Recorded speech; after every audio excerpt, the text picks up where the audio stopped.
Politico.com is reporting tonight on the meeting that took place last night in Delaware between President Biden and two of his closest and longest-serving advisors, Steve Ricchetti and Mike Donilon. According to Politico, this is pretty stark reporting. The two men, Donilon and Ricchetti, presented President Biden with, quote, new concerns from lawmakers and updates on a fundraising operation that had slowed considerably. Now get this. They also brought with them new internal polling done by the Biden campaign, which showed that Joe Biden's path to victory was, quote, gone, according to 5 people familiar with the matter.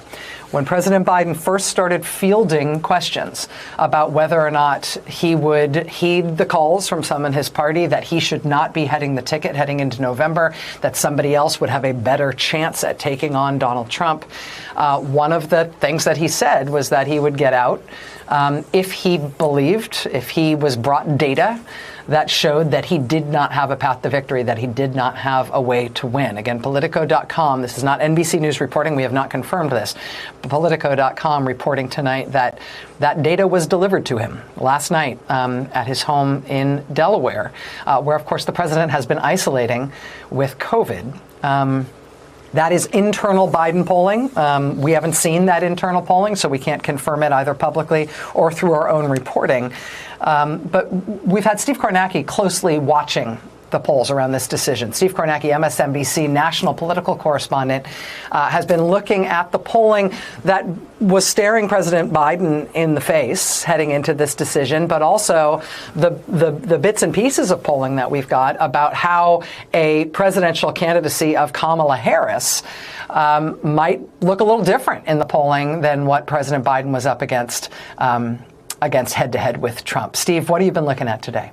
Yeah, I guess a couple of things, Rachel. Let's call it up and look at it this way. First of all, we've just been tracking. This is an average of all of the polls nationally that have been conducted since that debate at the end of June that set all of this in motion. So nationally, the average had Biden running 2 points behind Trump. Now, a couple things to say about that. First of all, of course, we know that back in 2020, when Biden defeated Trump, never in 2020 did Trump ever lead Biden in the polling average. Biden led it from start to finish that year.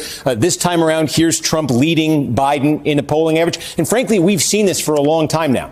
It was the end of last summer, the end of the summer of 2023, in our poll, our NBC poll, that for the first time, Donald Trump drew level with Joe Biden. Then he pulled ahead of him, and he's been there in our poll and many other polls since then. So in some ways, looking at these numbers since the debate, just as a lot of Democrats, I think, kind of looked up in that debate and said, whoa, Biden, not quite what we expected in terms of his public performance. You certainly heard Democrats making comments like that. I think one of the things that happened was that the numbers didn't change dramatically from that debate. The polling numbers did not change dramatically, at least nationally.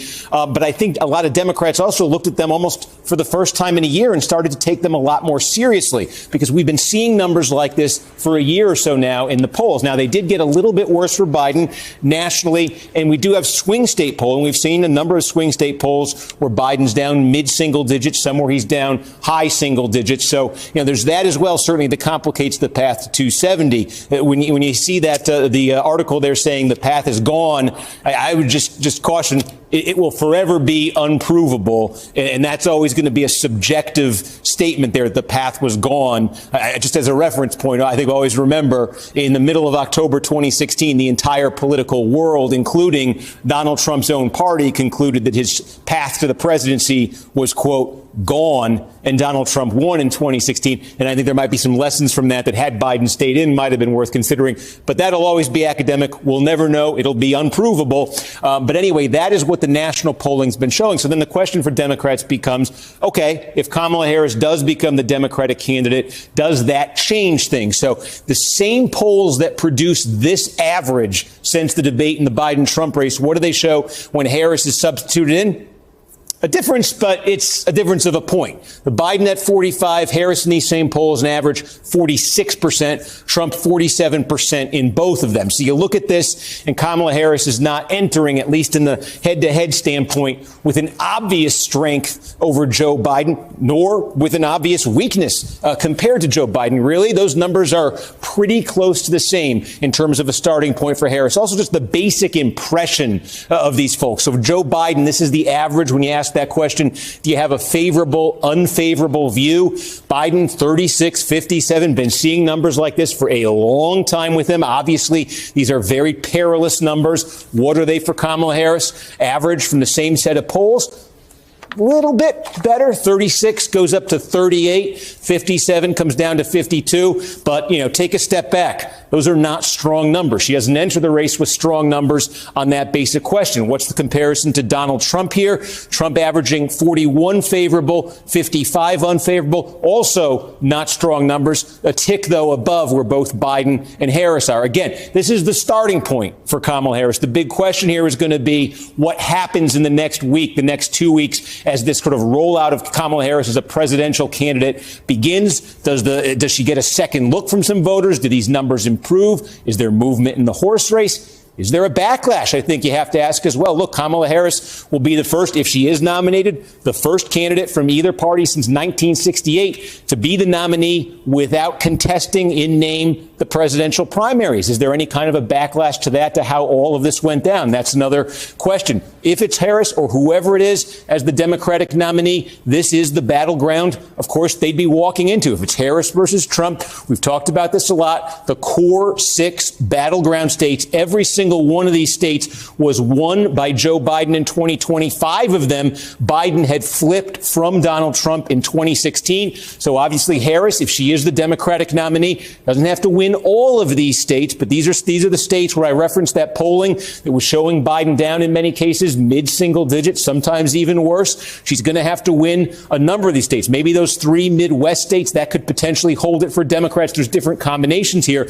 The other challenge, though, for Harris, or again, whoever the Democratic nominee is, the polling that had come out in the last couple of weeks was also suggesting, and there wasn't enough of it to be definitive at all, but it was suggesting that Democrats were starting to get into trouble outside of the core battleground states. And in particular, there's been polling from Virginia that showed a close race, a tied race in some cases, or even Donald Trump ahead by a couple points. Virginia thought to be a solidly blue state. New Hampshire, Joe Biden won New Hampshire by 7 points back in 2020. It was thought to be safely Democratic. Polling there had a very competitive race. There were rumblings about maybe the statewide vote in Maine, maybe about Minnesota, maybe even about New Mexico. So again, there wasn't a ton of polling there. There were some indications, but that's the other order of business for whoever emerges as the Democratic candidate. Can they make sure there's no trouble in those states and then solidify enough of these swing states to win the election? Can I just ask you a technical question and just sort of setting expectations? It does seem like what's happening in Democratic politics is the consolidation around Vice President Harris is fast, overwhelming, and therefore I think likely to be pretty much complete in fairly short order. If there isn't going to be a protracted fight in the Democratic Party, and it is very clearly going to be Vice President Harris as the nominee, how soon would you expect high-quality swing state polls to start emerging that reflect that news?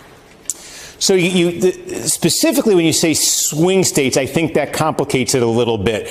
In terms of national polls, I would expect in the next 2 weeks or so, we'll start to get a pretty good readout nationally. I mean, because you can just imagine what's going to be happening now. The profiles of Kamala Harris, presumably, interviews, whatever the public rollout looks like here immediately. I think a real test nationally of sort of, is she getting a new look? There'll be plenty of national polls I would expect in the next couple of weeks for that.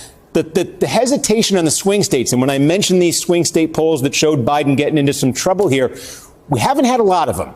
And the swing state polls that we've had A lot of them don't necessarily fall into that. They're proven commodities. They have long track records, widely thought to be very accurate polls. We've had some here. We've had some, and they've certainly shown some trouble for Joe Biden, some real trouble in these states. But I think one of the realities we've had this campaign cycle, and it's complicated why it's all kind of come about this way, is not a ton of high quality swing state polling. So in terms of when we'll really start to get a readout on that about Harris or whoever the new Democratic candidate is against Trump, I'm not sure. That might take a little bit longer. But I do think, look, if there is going to be some significant movement here one way or the other that shakes up this race, I do think you'll at least get a pretty clear indication of that in the national polling. All right. Steve Kornacki, thank you, my friend. Really appreciate having you. Forgotten party. My fellow citizens, It is strong. It's my duty to report the true problems of our nation. Vigorously developed, this resource will be of great benefit. where diverse nations are drawn together in common cause. I will be eternally grateful for your support.